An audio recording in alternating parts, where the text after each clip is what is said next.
Believe it or not, Florida wasn't always this way.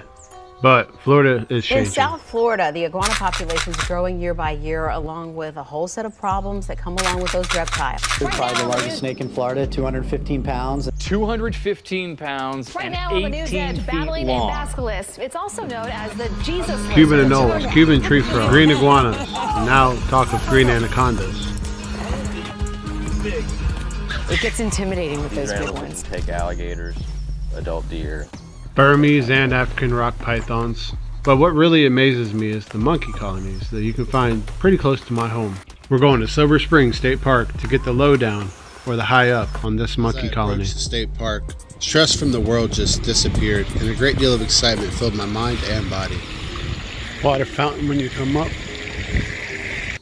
Alright, $2 to get in. Those are the world famous glass bottom boats over there. They told me if I was with the media that I'd have to sign in. But y'all already know I'm not with the media. I am the media. Silver Springs has a long and deep-rooted history.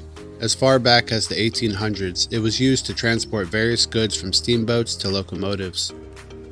And glass-bottom boat tours of the springs began in the 1870s. There's a glass-bottom boat coming in to the dock now. Look at this place. I spoke with somebody, asked if there were monkeys. I spoke with two people. First person said I'm late. She worked here. I think she wanted me to join the photography tour. Then the second person said they saw signs, but they didn't see any actual monkeys, so we're gonna go up here and see if we can find the actual monkeys. Y'all haven't seen any monkeys, have you? No? No monkeys? No, wood duck over there. A wood duck. So we walked to one end of the park, and then I spoke to some people and they said, no, you need to go to Ross Allen's Boardwalk, which is on the opposite end of the park. So I'm walking back across the park, alongside the Silver River. There's an anhinga flying right there. To go see Ross Allen's Boardwalk, which allegedly, they always hang out there. Somebody could have just told me that. I know the people who worked here knew that. Ross Allen's Boardwalk is over there. Ross Allen's Boardwalk. Silver Springs was the first tourist attraction in Florida and the largest artesian spring in the world. Basically, the spring is a huge fissure in the bedrock that allows water to leave the aquifer and travel downriver. This is the headwaters to the Silver River, eventually meeting the Ocala, then the St. Johns River, finally connecting with the Atlantic Ocean. This is important that these connections are made because migratory species like mullet and manatees return to the springs every year in order to stay warm, as the spring waters remain a consistent 73 degrees Fahrenheit. This is where the glass bottom boats come pick you up right over Truly, of all the years I've been here, it took me 40 years, guys, actually to see the first manatee. And in the last year and a half, I've seen over 50. It's so different and you really never know when you're going to see a manatee. They've been seen on the river back in the 50s and 40s, back in them days, but they weren't plentiful. It was very seldom. Supposedly there's a manatee right here.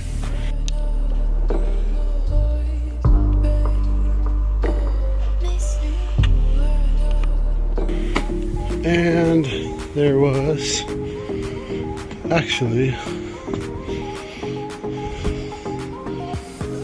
10 monkeys up here in the trees. So let's see.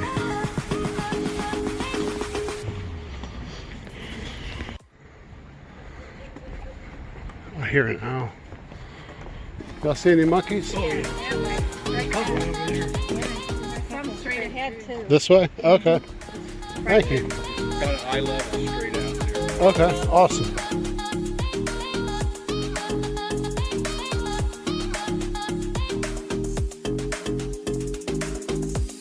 There's one right there. See him in the tree right there? Oh my goodness, it's a monkey. Quick, I gotta capture this. In 1938, the manager of a glass-bottom boat operation reportedly released 6 Rhesus macaque monkeys on an island in the Silver River to attract tourists to his boat tours. The released monkeys swam to the surrounding forest and increased their numbers rapidly. Rhesus macaques are an old world species of monkey that are not protected or endangered. Their range is from China in the east to Afghanistan in the west, and they are highly adapted primates. They are mostly herbivores, feeding mainly on fruit, but also eating seeds, roots, buds, and bark. They are estimated to consume around 99 different plant species and 46 different families. Rhesus macaque monkeys are self-aware. In several experiments giving mirrors to Rhesus macaque monkeys, they looked into the mirrors and groomed themselves, as well as flexed various muscle groups. While the macaque may be prolific, its existence has helped save countless humans. As sad and controversial as it is, Rhesus macaques were used to help develop vaccines for countless potentially fatal diseases, like rabies, smallpox, and polio. October 25th, 1999, the Rhesus macaque became the first cloned primate. January 2001, the first transgenic primate. Andy carries genes from a jellyfish. There's no question that the macaques are thriving here in this ecosystem. They're feasting on all this different native vegetation. You hear that monkey call? I've never heard him call like that. So that may be some sort of territorial dispute. I do believe that's what that is. But oh my goodness.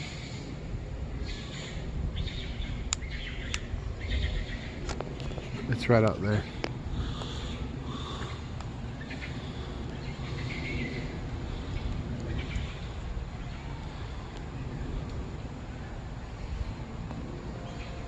As we walk through the woods here, we see just how prolific these macaques have become.